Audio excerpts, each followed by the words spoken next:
Japan is the country that gave the world the concept of haikio, the Japanese word for ruins, and the culture built around finding beauty and meaning in abandoned places. And it has no shortage of material to work with. The country's geography, its 20th century industrial history, and its ongoing rural depopulation have produced ghost towns in almost every category imaginable. Mining settlements, fishing islands, welfare institutions, war-emptied cities. Some of them are famous, some of them are known only to the people who seek them out. These are the 7 unbelievable ghost towns in Japan.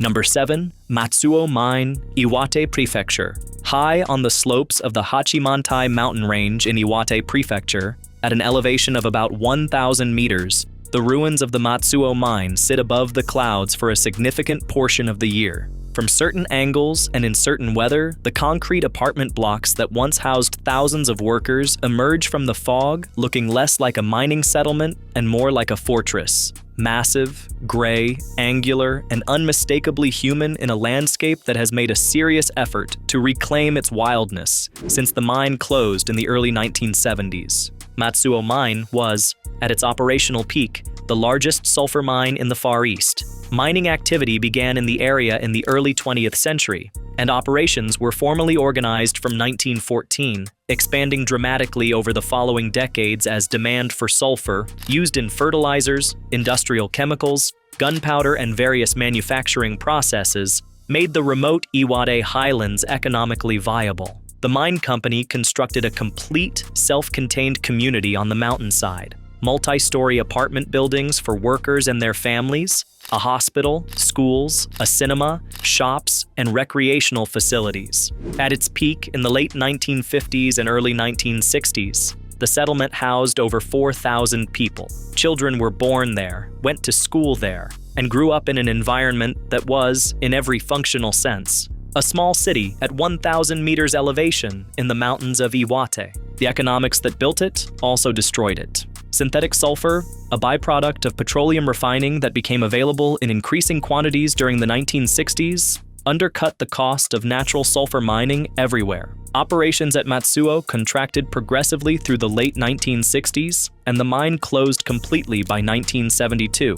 The company left. The residents left. The buildings didn't. The 5 concrete apartment blocks, the tallest reaching 8 stories, have been standing empty since the early 1970s, exposed to the highland climate of Hachimantai without maintenance. The winters at 1,000 meters in Iwate are not mild, and the summers are not dry. The buildings have deteriorated significantly. Floors have given way, walls have cracked, the interiors are unsafe, but the structures themselves remain standing, partly because concrete's relationship with time is long, and partly because nobody has had a compelling reason to demolish them. The fog is the essential element. The Hachimantai Highland regularly produces low cloud and mist at the elevation where the ruins sit, and the photographs that have made Matsuo Mine known in haikio and photography circles almost all involve this fog. Apartment blocks appearing through cloud, their upper floors disappearing into gray, the whole site emerging from and retreating into visibility in a way that clear sunny conditions could never produce. The site is within Tawada Hachimantai National Park and is accessible by road. There is no interpretive signage. There is no managed viewpoint. The fog doesn't need that kind of help. What the fog does, twice a day when the cloud lifts and resettles, is remind you that these buildings housed 4,000 people in conditions that were, by the accounts of former residents who have been interviewed in Japanese documentary programs, genuinely ordinary. A community that worked, cooked, raised children, went to school, and watched films at 1,000 meters in a place that is now indistinguishable in atmosphere from the ruins of something much older than 50 years. Number 6. Nichitsu Mine Town, Saitama Prefecture. Nichitsu is a former mining settlement in the mountains of Chichibu in Saitama Prefecture, which is technically within the greater metropolitan region of Tokyo. That geographic fact takes a moment to settle when you're standing in an abandoned mountain valley looking at a crumbling hospital building, but administrative boundaries don't always correspond to physical reality, and the mountains of western Saitama are a different world from the Tokyo districts that share the prefecture's name. The mine itself produced zinc, lead, and silver from the early 20th century until its closure in 1978. Over those decades, the company built a complete company town in the mountain valley. Worker dormitories, a hospital, a school, shops, a cinema, and the various facilities a working population required when the nearest town was a significant drive down the mountain. The community at its peak housed several hundred workers and their families. When the mine closed in 1978, the town was abandoned rather than cleared. The buildings stayed as they were. The mountain climate, heavy snow in winter, high humidity in summer, the freeze-thaw cycle working on concrete and wood year after year, began doing what mountain climates do to structures that no one is heating, ventilating, or repairing. The process has been running for about 45 years at this point, and the results are visible in every structure on the site. What makes Nichitsu unusual, even among haikio sites, is the degree to which personal and institutional life is still present in the buildings. Dormitory rooms with furniture and personal effects, the hospital with medical equipment, patient records, and the specific institutional remnants of a mid-20th century Japanese medical facility, the school with blackboards that still have partial writing visible beneath the deterioration, the cinema with its screen facing rows of seats that no one has sat in since the late 1970s. The combination suggests a departure that was orderly in the sense of being organized, but rapid in the sense of not including much cleanup. Subsequent decades of visitors, hikers who wandered in, urban explorers who came specifically, have added their own layer to what the original abandonment left, in the way that unguarded abandoned sites always accumulate human additions. The distinction between what the workers left and what visitors added is not always clear from photographs, which is one reason the site is documented more than it is analyzed. Access is technically possible on public mountain roads. The site has not been fully fenced or secured. It exists in the ambiguous category that many Japanese haikio occupy: not officially open, not officially prohibited, simply present in a mountain valley with no current purpose and no current owner making active decisions about its future. The buildings will continue deteriorating at the rate the mountain climate sets until someone decides otherwise. Based on the trajectory of the past 45 years, nobody is in a hurry to make that decision. Number 5. Ikeshima Island, Nagasaki Prefecture. Ikeshima is a small island in Omura Bay in Nagasaki Prefecture, accessible by a short ferry crossing from Saikai on the Kyushu coast. It measures about 2 kilometers long and 1 kilometer wide, a modest piece of land that was, for most of the 20th century, entirely dominated by a coal mine operated by Matsuo Mining. The mine opened in 1899, and the island was progressively built up around it over the following decades, the company constructing everything necessary for a self-contained island community. The population reached around 7,300 people at its peak in the 1960s. More than 7,000 people on an island you can walk across in 20 minutes. The Matsuo operation built apartment blocks, a school, a hospital, a community hall, and recreational facilities, including, most memorably, to people who've read accounts of the island, a bowling alley. The bowling alley detail tends to appear frequently in writing about Ikeshima because it illustrates something important about how these company island communities operated. The companies understood that isolating workers on a small island for their working lives required providing comprehensive amenities, and comprehensive meant more than just housing and healthcare. It meant entertainment infrastructure sufficient to make the island feel like a real place rather than an industrial camp. The mine closed in 2001, one of the last coal mines operating in Japan at the time. The industry was essentially winding down completely. The island's population, which had already been declining for 2 decades as the mining economy contracted, departed rapidly after the closure. But Ikeshima's situation differs from Hashima Island, the more famous Nagasaki coal island, in one significant way. It was never fully abandoned. A small number of elderly residents chose to remain rather than relocate. The island maintains a regular ferry service from Saikai. The post office still operates on a reduced schedule. The result is one of the stranger conditions in the Nagasaki island chain, a place that is simultaneously inhabited and abandoned, with the small remaining population living among the deteriorating infrastructure of a community that was 10 times larger within living memory. The bowling alley is closed. The pachinko parlor is closed. The apartment blocks that once housed thousands are largely empty. The hospital is closed. The school that educated the island's children has no children to educate. And through all of this, the ferry still arrives and departs on schedule, serving a population that everyone who rides it can count. Journalist and Japan commentator Michael Booth, who has written about Japan's rural depopulation, described the experience of visiting partially abandoned Japanese islands as not melancholy exactly, but something quieter. You're watching a place finish a sentence it started decades ago.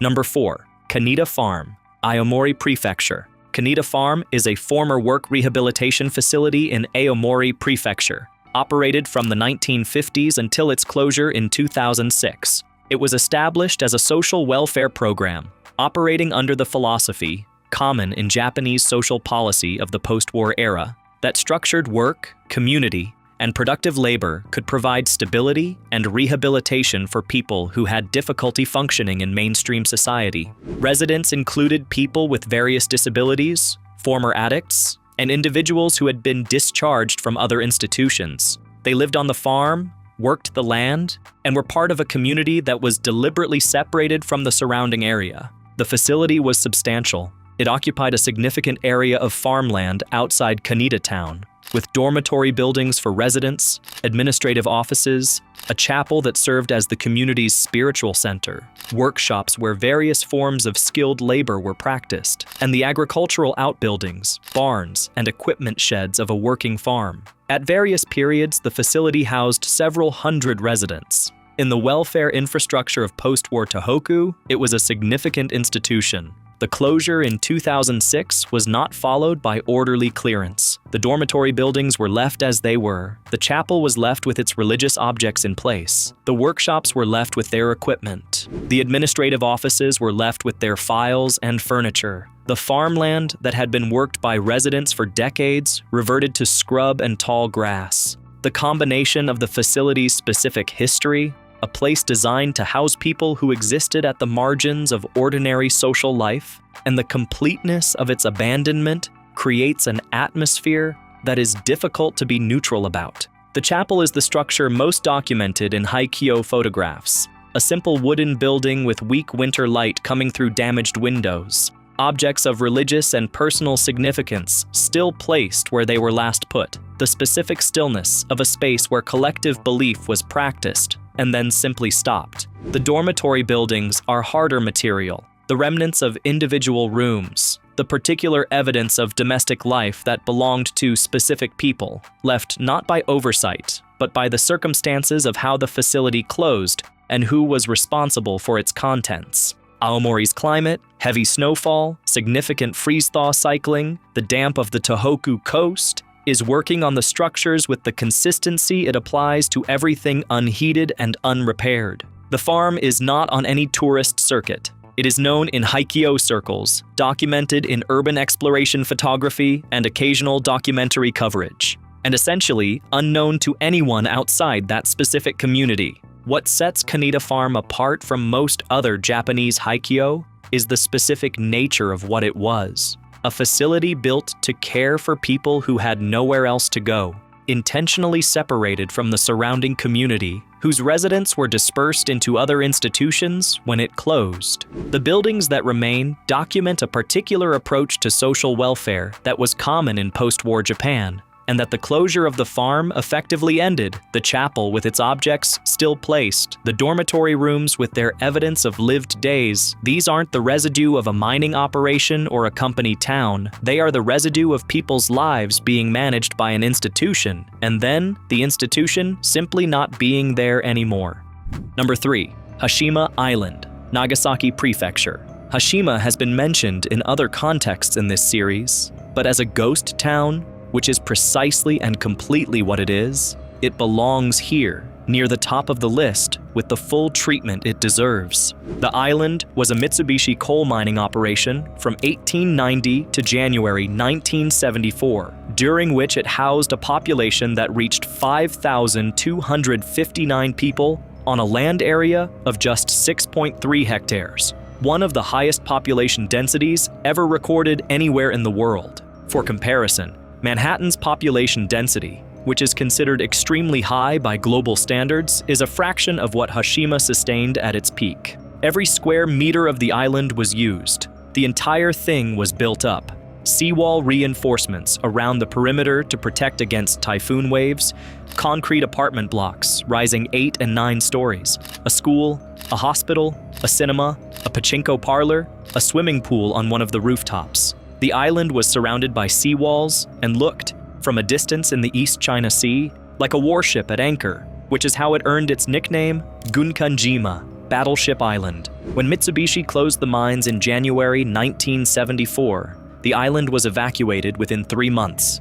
Everything was left. The apartment blocks, the school with its desks and blackboards, the hospital with its equipment, the personal belongings of thousands of families who departed quickly and never returned. The sea air began doing what sea air does to concrete, steel, and exposed wood without anyone counteracting it. For 35 years, the island sat in the East China Sea, inaccessible to the public, slowly deteriorating, documented only by fishermen and the occasional unauthorized visitor who reached it by small boat.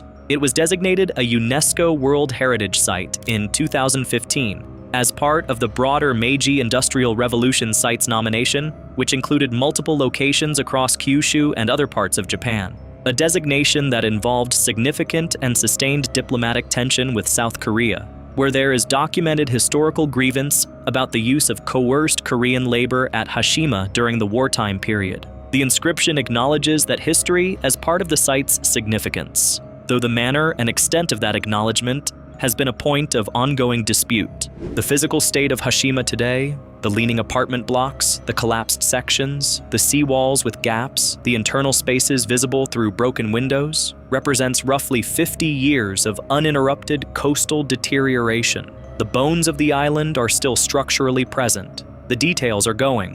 What Hashima represents, beyond its visual impact, is the complete arc of an industrial community in compressed form. Founded, expanded, peaked, declined, closed, abandoned, and now observed from a distance from tour boats that circle the island and land on a restricted section of the dock. The people who lived there are still alive. Their children are still alive. The island they grew up on looks like this. Number 2, Nagoro Village, Tokushima Prefecture. Nagoro is not abandoned in the conventional sense. People still live there. But it is one of the most striking examples in Japan, or anywhere in the world, of what happens when a rural community empties out slowly rather than all at once, and of what one person decides to do about it. Nagoro is a small village in the mountains of Tokushima Prefecture on Shikoku, situated in a river valley that was once a farming and forestry community of several hundred people. The valley's agriculture supported a community through much of the 20th century, with forestry and some light industry supplementing the farming economy. Over the second half of the century, as younger residents left for employment in cities and the older population died without being replaced, the village contracted year by year, not suddenly, not catastrophically, just steadily, the way most of Japan's rural mountain communities have contracted, through the accumulated effect of individual decisions by individual people who looked at the options available in their valley and looked at the options available elsewhere and made the rational choice. By the early 2000s, Nagoro's human population had dropped to the dozens. The school had closed. The fields were less intensively farmed. The houses of families who had left stood empty. Tsukimi Ayano, a local woman who had moved to Osaka as a young person and returned to Nagoro in the early 2000s to care for her aging father, began making life-sized scarecrow figures. The first, by her account, was made to represent her father and placed in the field where he used to work, after he became too old to farm. When neighbors noticed and asked about it, she made more. She made figures to represent former neighbors who had died. She made figures of children who had grown up and moved away. She placed them in the fields, at the bus stop, in the empty classroom of the closed school, in the front gardens of empty houses, on the porches of buildings that no longer had residents. Each figure is based on a specific former resident of the village. Each one holds something or does something, sits in a school desk, watches a fishing line, waits at the bus stop, tends a garden plot. The postures and the placements are not random.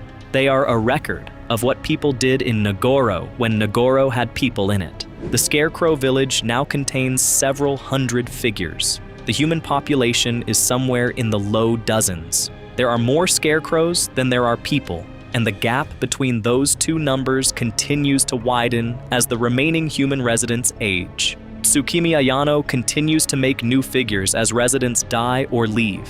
It is an ongoing project rather than a completed one. Nagoro has become a destination for travelers who come specifically because of the scarecrows. The village has been the subject of international media coverage, a documentary film, and a considerable amount of writing that frames the project variously as art, as grief, as a response to rural depopulation, or as all of those things simultaneously. Tsukimi Ayano welcomes visitors and describes her figures with matter-of-fact specificity. This was my neighbor, this was the teacher, this was the family that lived in that house over there. Her approach is not performance. It is the continuation of a practice that started with her own father in a field. As she has said of the figures, they are the people who were here. I want the village to remember that they existed. The scarecrows don't decay at anything like the rate the human community has. That comparison was probably not the intention, but it is not wrong.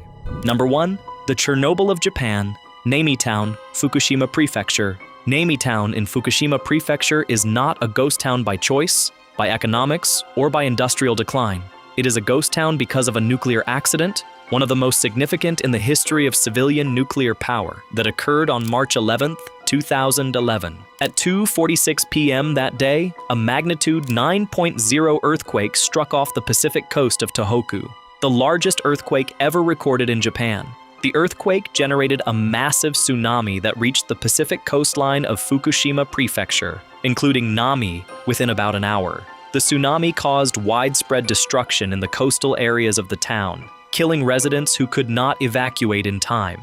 And when the tsunami reached the Fukushima Daiichi nuclear power plant, 10 kilometers south of Namie's center, it overwhelmed the plant's backup power systems and initiated a sequence of events that resulted in 3 reactor meltdowns over the following days, the worst nuclear accident since Chernobyl in 1986. The evacuation of Namie's approximately 21,000 residents began on the night of March 11th as the tsunami damage was still being assessed, and the evacuation orders were extended and made more urgent as the Daiichi situation deteriorated. Residents were told to leave. Most understood this to be temporary. They left clothes, food, vehicles, personal belongings, and the ordinary contents of their lives in place because they expected to return within days or at most weeks. Most would not return for years. Some areas of the town are still restricted. For approximately 6 years, large sections of Namie were completely inaccessible behind government-enforced exclusion zone perimeters. The town sat locked and empty.